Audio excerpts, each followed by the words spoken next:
Se tem um assunto que nunca cai da relevância é testosterona. Bom, todo mundo sabe que a testosterona é responsável por grandes ganhos da massa muscular. Tanto é que se você tiver uma deficiência de testosterona no seu organismo, tu vai ter muita dificuldade, não só em ganhos de massa muscular, como no seu dia a dia, disposição, libido. Cara, é um inferno quando a gente tem essa desregulação hormonal no nosso corpo. Mas e quando a gente fala de aumentos de testosterona? Estes são só relevantes quando a gente fala do ambiente suprafisiológico. E para atingir esse ambiente, irmão, é agulhada. É agulhada, não tem outro jeito. Não se iluda com outras coisas no momento. Por exemplo, os SARMs. Os SARMs são ditos que são uma alternativa aos Danones, mas não são tão efetivos quanto os Danones, são muito mais caros que os Danones, e inclusive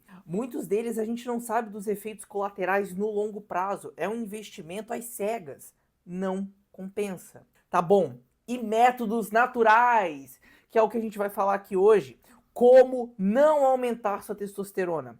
Porque o que um bom charlatão gosta de fazer é pegar algo que todos sabem que funciona e fazer algo mágico por trás disso. Mas não é assim que funciona. Porque a primeira coisa que a gente vai definir é que aumentar a testosterona dentro dos níveis fisiológicos, então sua testosterona tá boa já, tá em 400, e você pula dela para 800 ou 1000, não vai fazer diferença significativa. Não vai, eu te garanto isso. Temos boas evidências. É mais fácil você me vir aqui e falar, não, mas eu tive mudança. Primeiro que você não pode me provar. Segundo que é muito mais provável que seja por um efeito placebo. Teve o aumento dentro dos níveis fisiológicos, mas não repercutiram em estados, em resultados significativos. Mas pelo fato de ter subido o númerozinho ali, você começou supostamente a se sentir melhor. Mas não, você saiu de um estado fisiológico para o mesmo estado fisiológico. Seria diferente de sair de uma deficiência para o estado fisiológico normal, ou do fisiológico normal para o suprafisiológico. E não necessariamente no estado suprafisiológico você vai se sentir melhor. Há, na verdade, a possibilidade de você se sentir pior. Isso se dá pelo fato de que os níveis plasmáticos de testosterona não importam mais do que o tanto de receptores androgênicos que você tem no seu músculo. Se não tem receptor para testo se ligar, para o hormônio se ligar, pode ter 1.500, 3.000, 10.000, não faz diferença. O que importa é o número de receptores. Tanto é que nós encontramos caras naturais, musculosos, que não têm níveis muito altos de testosterona. Por que isso acontece? Porque provavelmente boa parte da testosterona que ele produz está sendo utilizada pelo organismo.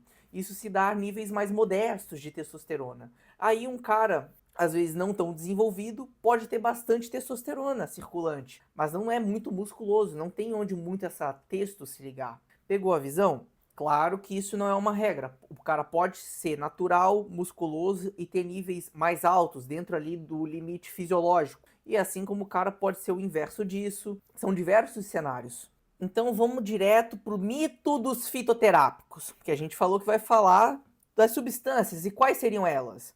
A gente começa pelas clássicas amplamente usadas. Maca peruana, fitoterápico, testo boosters, né? Bom, não é um efeito anabólico considerável. Ele pode sim melhorar a libido em alguns casos, isso é até observado em mulheres, e só. Não tem grandes estudos por trás. Por que não tem grandes estudos por trás? Já parou para se perguntar por que grandes estudos não investigam os efeitos dos fitoterápicos porque não tem eficácia? E não tem interesse da indústria provar para ela mesma que não tem eficácia, então não tem investimento. Mesmo quando ele eleva discretamente a testosterona, é dentro do fisiológico e não se traduz em ganho muscular mensurável. Tá, mas o que determina então qualidade hormonal e ambiente metabólico? Então é um peso adequado, baixa inflamação, exercício constante, sono regulado. Então o básico que a gente sabe que funciona, alimentação de qualidade, treino bem orientado. Você vai, quando tu aprende a treinar, entende o que consiste o bom treinamento, tu percebe que ninguém treina certo. ou mais de 80%, e eu tô sendo bem generoso, porque é 90 para mais. É absurdo. Você não vê ninguém anotando a sobrecarga progressiva, ninguém fazendo esse tipo de coisa. E querem ter mais resultados. Não fazem o básico e querem a pílula mágica. Acham que vai ser a canetinha do Ozempic, acham que vai ser a aplicação de texto que vai trazer resultado. O que não falta em academias é caras que usam testosterona suprafisiológica e não tem resultado. Eu já vi muito, muito. Porque só a texto, ela pode dar algum resultado, mas não vai ser responsável por todos os ganhos. Pela maior parte, não. Pela maior parte, não.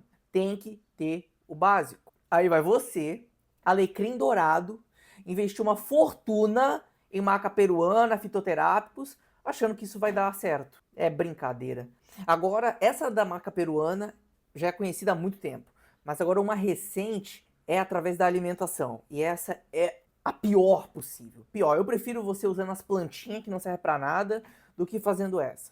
É através da alimentação e de uma dieta muito rica em gordura saturada. A ideia é extremamente simplista, cara. É que a ideia parte de que dietas ricas em gorduras saturadas elevam a testosterona, pelo colesterol ser precursor da testosterona. Isso tá certo tecnicamente, mas é muito simplista, cara. O aumento, quando existe, ele é pequeno e irrelevante para estética ou performance. E em contrapartida, essa elevação, esse aumento da gordura saturada na sua dieta, vai aumentar o quê? O LDL plasmático, que é um marcador de risco para doenças cardiovasculares independente. Então você já está com seu perfil metabólico horrível, você já tem aí um sobrepeso negativo, rico em gorduras, por exemplo, aí você vai lá e soca mais. Piora mais ainda o negócio e acha que vai estar dando certo porque vai supostamente aumentar os seus níveis fisiológicos, que a gente já definiu aqui, que não serve para nada. Mas aí vem quem diz que o LDL oxidado que é o problema. E esse cara que diz isso, ele simplesmente ignora o mais básico de todos, né? Que é quanto mais LDL circulante tem, maior a probabilidade de oxidação e formação de uma placa. Então, uma alimentação pobre em fibras, pobre em frutas, legumes e vegetais, com excesso de calorias e excesso de gordura saturada, vai causar o quê? Aumento do LDL, aumento do LDL oxidado, maiores riscos para desenvolvimento de doenças cardiovasculares. Ponto final. A gente retoma novamente que é o básico que funciona. Você quer uma alimentação funcional, rica em fibras, variabilidade nutricional, legumes, vegetais, frutas, grãos integrais, proteínas de alta qualidade, pode ser carne vermelha, mas você não precisa fazer da sua dieta a base de carne vermelha. Pode ter gordura saturada, mas não é a dieta a base de gordura saturada. Prefira as gorduras insaturadas, que já está mais do que muito bem evidenciado pela literatura, são mais favoráveis para o seu perfil lipídico, perfil metabólico em geral. Não tem por que discutir isso. Tá, Emílio, mas o que funciona então? A dieta que a gente está falando, treino de qualidade, sono regulado. E o treino não é só musculação não, tá, filho? Tem que fazer o cardio, tem que fazer render também. E não é cardio de vovozinha não, não é caminhando. Tem que ter uma intensidade, tem que pegar o seu batimento cardíaco e sentir incomodado. Tem que se sentir incomodado. Se tá se sentindo incomodado, tá funcionando. Então, como mensagem final, é isso. Foca no básico. Foca no básico. Se você for consistente naquilo que de fato funciona, não tem erro, mas você também tem que ter paciência. Fica difícil a paciência pela questão do imediatismo da nossa sociedade atual. Mas infelizmente o nosso corpo não está acompanhando a tecnologia. A evolução para ganho de músculo não acompanha a evolução do iPhone para cada geração. Não, é lento. Ainda mais dependendo de como você levou a tua vida até aqui. Não queira sair de um estado de obesidade grau 3 para fisiculturista em um ano. Nada disso. Dependendo da situação, pode ser 5, pode ser 2, pode ser 10. Vai saber. Aqui, esse vídeo foi mais uma forma de reforçar o que realmente interessa para bons resultados. Não quero que você caia em falácias, no charlatão, pílula mágica. Foca no básico.